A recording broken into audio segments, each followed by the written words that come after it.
आप सभी विद्यार्थियों को आज आप सबों के बीच में पुनः जल संसाधन टॉपिक्स को लेकर के उपस्थित हूँ। और इस जल संसाधन टॉपिक्स में जो अगला भाग हम लोग पढ़ रहे हैं उसमें से जल की दुर्लभता को पढ़ेंगे। दुर्लभता का अर्थ क्या होता है? किसी चीज की कमी का महसूस नहीं करना, अर्थात महसूस होना कि हमारे बीच में जो चीज समस्याएं उत्पन्न हो रही है उसकी समस्या का कमी अभाव होने लगता है। उसी समस्या का अभाव को हम लोग कहते हैं दुर्लभ होना, मतलब कभी काल कुछ कमी महसूस होने लगता है। यहाँ जिसकी कमी होता है उसको दुर्लभता कहते हैं। यहाँ किसकी कमी दिखाई दे रहा है?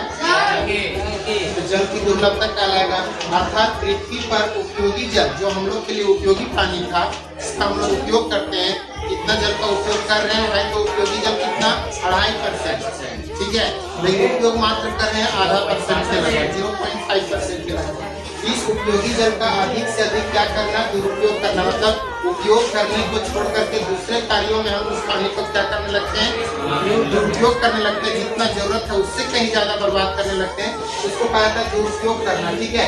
तो जल का अधिक से अधिक दुरुपयोग करना एवं अत्यधिक प्रदूषण के कारण, किसके कारण से प्रदूषण हो रहा है? कल कारखानों से निकले हुए कचरों से, शहरों से, नगरों से निकले हुए गंदगियों से जो नदी का पानी जो हमारे लिए उपयोगी पानी था वो उपयोगी पानी क्या हो जा रहा है? प्रदूषित हो रहा है। उसके कारण से पृथ्वी पर जल का स्तर धीरे धीरे क्या हो रहा है? कम हो रहा है, धीरे धीरे नीचे चला जा रहा है, ठीक है। पृथ्वी के गर्भ में जो पानी है वो ऊपरी स्तर पर नहीं है, धीरे धीरे नीचे जा रहा है। लोगों के बीच में इस कारण से समस्या उत्पन्न हो रही है और यही नीचे जाने के कारण से जिससे लोगों के बीच जल की कमी का अनुभव हो रहा है। लोगों के बीच पानी की कमी का क्या हो रहा है? अनुभव हो रहा है। देखिए यहाँ पे लोगों के बीच जल की कमी का अनुभव हो रहा है। किसी को जहाँ पे कोई चीज की कमी का अनुभव होगा वो हमारे लिए दुर्लभ हो जाएगा। तो यहाँ किसकी लोगों के बीच कमी का अनुभव हो रहा है? जल की कमी का अनुभव हो रहा है, इसीलिए इसको क्या कहा जाता है? जल दुर्लभता कहते हैं, ठीक है। अब ये जल दुर्लभता किस कारण से होता है, क्या उसके रीजन है, कौन कौन से फैक्टर कार्य करते हैं, यानी जल को दुर्लभ करने का हमारे लिए, आपके लिए, मानव के लिए, मानव जाति के लिए जल की समस्या उत्पन्न हो रही है, जल की कमी हो रही है। तो जल की कमी का कोई दूसरा जानवर आकर के यहाँ जल की प्रदूषण का नहीं कर रहा है, दूसरे कोई जल का दुरुपयोग नहीं कर रहा है। ये कमी करने का कारण, सबसे बड़ा कारण है मनुष्य ही कर रहा है। तो मनुष्य किन किन कारणों से इसको कमी महसूस कर रहा है या किन किन कारणों से जल पे कमी हो रहा है, कर रहा है, उसके बारे में देखेंगे। सबसे पहला कारण क्या है कि समाज के हर अलग अलग वर्ग के लोगों के द्वारा, जितने भी समाज में एक जाति, एक धर्म, एक वर्ग के लोग नहीं रहते हैं, हर अलग अलग वर्ग के लोग समाज में रहते हैं। उन लोगों के द्वारा क्या हो रहा है? अनियमित रूप से जितना उपयोग करना चाहिए पानी उतना उपयोग नहीं करके अनियमित रूप से क्या कर रहा है? जल का उपयोग कर रहा है। नियमित करता तो ठीक था, अनियमित जल का उपयोग कर रहा है। दूसरा है कि पृथ्वी पर जल का असमान वितरण, मतलब पृथ्वी पर भी कहीं पे पानी है कहीं नहीं है। जैसे कभी बात देखिएगा कि पर्वतीय क्षेत्रों में, हिमालय जैसे क्षेत्रों में वहाँ बर्फ से ढका हुआ है, वहाँ पानी की कमी है, उन क्षेत्रों में पानी का अभाव पाया जाता है। राजस्थान के मरुस्थलीय क्षेत्रों में देखिएगा पानी का अभाव पाया जाता है। वही गंगा घाटी क्षेत्रों में हमेशा निरंतर पानी मिलते रहता है, उसके आसपास के क्षेत्रों में पानी हमेशा उपलब्ध रहता है। तो कहीं कहीं पे ऐसा क्षेत्र है हमारे इस देश में या पूरे पृथ्वी पर कि कहीं पानी बहुत अधिक मात्रा में है तो कहीं पानी बहुत कम मात्रा में है, कहीं नगण्य मात्रा में है। तो इसी कारण से क्या है, पृथ्वी पर जल का असमान वितरण के कारण से भी हमारे क्या हो रहा है? जल दुर्लभता की समस्या उत्पन्न हो रही है। तीसरा कारण है बढ़ती हुई जनसंख्या, ठीक है। जो लोग बढ़ रहे हैं, आबादी जितनी बढ़ रही है तो उस बढ़ती हुई जनसंख्या की पूर्ति के लिए लोग इतने अधिक मात्रा में बढ़ रहे हैं, जनसंख्या जो रेशियो बढ़ती है वो डबल होते जा रही है। 1 से 2, 2 से 4, 4 से 8, 8 से 16 से 32 से 64 से 128 से 256, इस प्रकार से पॉपुलेशन कई गणितीय अनुपात में गुणन के रूप में बढ़ती जाती है, जिससे क्या हो जाता है? पानी की आपूर्ति लोगों को प्रचुर मात्रा में नहीं मिल पा रहा है। यही वजह है कि सबको पूर्ति करना है पानी और उसकी मांग भी धीरे धीरे क्या हो रही है? बढ़ती जा रही है। यही कारण है, यही कारण है बढ़ती हुई आबादी के कारण से भी हमारा जल की समस्या का सामना करना पड़ रहा है, जल की दुर्लभता का सामना करना पड़ रहा है, ठीक है। अगला चौथा कारण है कि जल का अत्यधिक उपभोग एवं अति शोषण, ठीक है।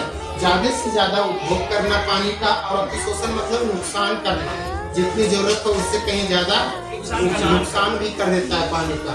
ठीक है, छोटा सा उदाहरण बताते हैं कि कोई जरूरी थोड़ी है कि गाड़ी जब हमारे पूरी तरह से कचरा में गंदा हो जाता है तभी धोया जाता है, लेकिन कुछ घरों में देखिएगा कि गाड़ी लाते हैं ना, नए नए गाड़ियां होती है तो क्या करते हैं, कहीं नहीं गए, रोज के क्या कर रहे हैं, मोटर चालू कर ले रहे हैं, गाड़ी में स्प्रे मार करके पाइप लगा करके पूरा धो करके फिर साफ करके फिर रख देते हैं, फिर दूसरा दिन होगा, फिर जब नहाएगा तो गाड़ी धो देगा। तो ये कोई जरूरी नहीं है, ये हम क्या कर रहे हैं, जल का अति शोषण कर रहे हैं, इससे जल का हानि हो रहा है, जल का नुकसान हो रहा है, जिससे हमारा जल की समस्या उत्पन्न होना स्वाभाविक है। ठीक है, अगला है 5वां, वर्षा जल का जो है बारिश का पानी, उसका संग्रहण और संरक्षण नहीं कर पाता। यानी बारिश का पानी होता है हम लोग क्षेत्रों में सीधा सड़कों से बह करके नदियों नालों में चला जाता है, बह करके समुद्रों में। उस पानी का हम लोग क्या कर पाते हैं, घर से छत से जो बारिश होती है उस बारिश का हम लोग क्या करते हैं, जल का संग्रहण नहीं कर पाते, इकट्ठा नहीं कर पाते हैं, संरक्षण नहीं कर पाते हैं, इससे भी हमारी पानी की समस्या उत्पन्न होती है। अगला है जल का शहरीकरण।